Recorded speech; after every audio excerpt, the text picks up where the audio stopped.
सनातन धर्म के खिलाफ सपारी लेकर के षड्यंत्र करने वाले तत्वों के द्वारा लगातार शरारत पे शरारत करते हुए झूठ के और असत्य के नित नए प्रतिमान भी गढ़े जा रहे हैं।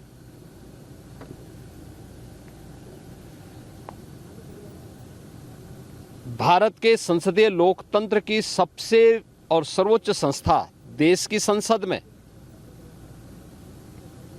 कांग्रेस अध्यक्ष से मल्लिकार्जुन खड़गे और समाजवादी पार्टी के अध्यक्ष श्री अखिलेश यादव का वक्तव्य इस ओर सबका ध्यान आकर्षित करता है। ये दोनों वक्तव्य न केवल इनके सनातन धर्म विरोधी चरित्र को उजागर कराता है, बल्कि इनकी उस गिद्ध दृष्टि की ओर भी सबका ध्यान आकर्षित करता है जो लगातार इस महाकुंभ के खिलाफ पहले दिन से दुष्प्रचार कर रहे हैं। इनका ये बयान न केवल सनातन धर्म पर प्रहार है, बल्कि निंदनीय भी है और शर्मनाक भी। कांग्रेस अध्यक्ष का यह कहना कि प्रयागराज कुंभ में मौनी अमावस्या के दिन हजारों लोग मर गए, हमें अफसोस होता है। एक इतना वरिष्ठ नेता, कांग्रेस देश की जो सबसे पुरानी पार्टी है, उसके अध्यक्ष से अपेक्षा की जाती है कि वो एक मर्यादित बयान देश की संसद में रखें, और इतना गुमराह करने वाला बयान, झूठ पे झूठ।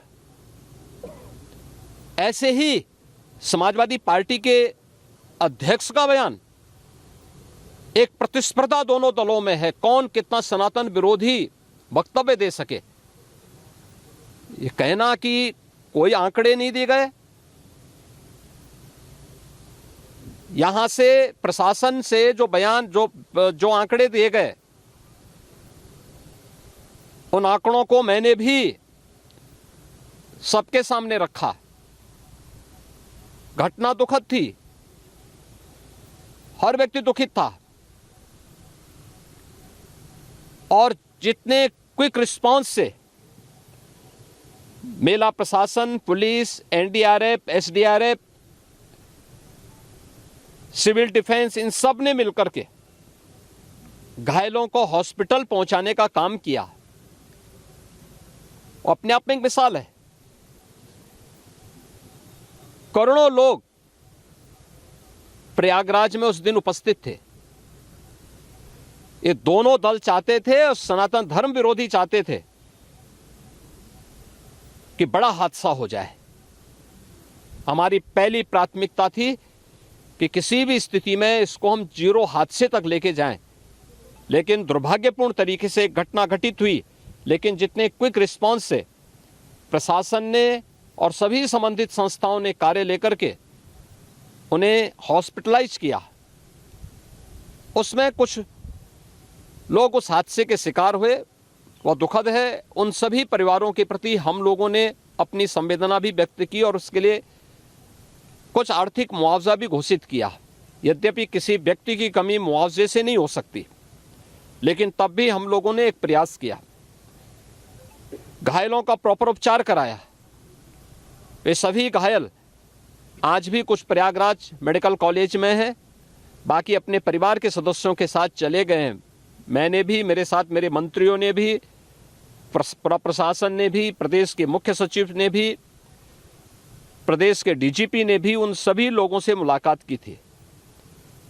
और मैं तो देखकर बहुत चौंक था कि जो लोग प्रयागराज मेडिकल कॉलेज में भर्ती थे, जब मेरी उनसे बातचीत हो रही थी, तो उनमें से सभी लोग ये कहा, उनके द्वारा कहा जा रहा, साहब व्यवस्था में खामी नहीं, लेकिन हमारी किस्मत है या फिर ऐसी स्थिति पैदा हुई और उनके सभी पहलुओं को लेकर के सरकार भी जांच करा रही है और उसके लिए एक न्यायिक कमीशन भी हमने तत्काल गठित किया है। लेकिन हमारी पहली प्राथमिकता थी कि जो ये लगभग 8 से 9 करोड़ लोग प्रयागराज में उपस्थित हैं, इन्हें सुरक्षित उनके घरों के लिए वापस भेजना। इन दोनों दलों और सनातन धर्म विरोधी उन सभी लोगों के वक्तव्य, जो लोग ये गुमराह करने वाले वक्तव्य दे रहे हैं कि लाखों लोगों ने स्नान नहीं किया, सरासर गुमराह करने वाला है। ये वक्तव्य देना कि कोई अमृत स्नान या साय स्नान नहीं हुआ, ये भी गुमराह करने वाला वक्तव्य है और सनातन धर्म की अवमानना ही नहीं, बदनाम करने की साजिश का एक हिस्सा है। कोई परंपरा बाधित नहीं हुई। मौनी अमावस्या का स्नान पहले दिन सायंकाल 7:30 बजे से प्रारंभ हो गया था और अगले दिन पूरे दिन भर देर सायंकाल तक मौनी अमावस्या का मुहूर्त था। स्वाभाविक रूप से अखाड़ों ने हादसे के तत्काल बाद मेला प्राधिकरण के साथ बातचीत करके अपने स्नान को स्थगित किया था कुछ देर के लिए। और फिर जब मेरी उनसे बातचीत हुई दोपहर के बाद, सभी अखाड़े और पूज्य संतजन, आचार्य महामंडलेश्वर, वे इस स्नान का हिस्सा बने और वही परंपरागत तरीके से सभी स्नान भी हुए। इस महाकुंभ में 3 अमृत स्नान थे, मकर संक्रांति, मौनी अमावस्या और बसंत पंचमी। इन तीनों में अमृत स्नान हुए जिसमें सभी अखाड़े भागीदार बने। पौष पूर्णिमा से आयोजन प्रारंभ हुआ। समाजवादी पार्टी के अध्यक्ष का यह वक्तव्य भी कि सरकार ने 100 करोड़ की घोषणा की थी, मुझे लगता है कि उनको बयान थोड़ा पढ़ना चाहिए। ये लोग 12 बजे सो करके उठने वाले लोग हैं।